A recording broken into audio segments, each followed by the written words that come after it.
చెప్పన్నా ఇప్పుడు మన ఈ పొలం ఉంది కదా, ఇక్కడ మూల మీదనేమో ఎక్కువ పిలకలతోటి మొక్క ఇట్లా ఇప్పుకొని మంచిగా వస్తుంది కదా. నెక్స్ట్ ఇక్కడ చూసినట్టయితే ఏమో తక్కువ పిలకలు ఉన్నాయి. డిఫరెన్స్ చెప్పన్నా, దీనికి డిఫరెన్స్ ఎంత అంటావు? ఇక్కడ ఎప్పుడూ 2 ఇంచుల మనం నీళ్ళు ఉండడం వల్ల పిలకల శాతం ఎక్కువ వస్తుంది. వాటరే కాదన్న, ఇంకొకటి ఏంటంటే ఇప్పుడు మనం పొలం దున్నేది ట్రాక్టర్స్. అవును. ఇప్పుడు ట్రాక్టర్ తోటి పొలం దున్నుతున్నాం కనుక ఇప్పుడు అక్కడైతే ట్రాక్టర్ బాగా తిరుగుతుంది, ఎక్కువ దున్నుతామాట పొలంలో. ఇక్కడైతే గ్యాప్ తక్కువ ఉంది, అంటే ట్రాక్టర్ ఏదైనా తక్కువ దున్నుతుంది. ఈ తక్కువ దున్నడం వల్ల ఏంటంటే ఇక్కడ పొలం తొందర బిర్ర అవుతుంది, దానివల్ల ఇక్కడ ఎక్కువ పిలకలు వస్తాయి.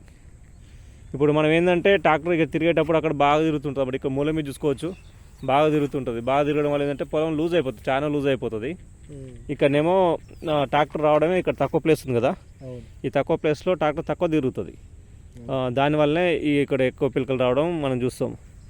రైతులు ఏంటంటే మ్యాక్సిమం ఏంటంటే పొలం తక్కువ దున్నుకోవాలి, ఎక్కువ దున్నుడు కూడా కొంచెం ప్రాబ్లం అవుతుంది. మనం ఏంటంటే ఒకప్పుడు ఏంటంటే మనం ఎడ్లతో దున్నుకునేది, పశువులతో దున్నడం వల్ల ఏంటంటే పొలం మీదనే దున్నేది. మనం చాలా తక్కువ లోతులు వెళ్ళిపోయేది అన్నమాట. తక్కువ లోతు దున్నడం వల్ల మనకు అప్పుడు సాయిల్ తొందరగా గట్టి పడేది, దాని ద్వారా ఎక్కువ పిలకలు వచ్చేది అన్నమాట.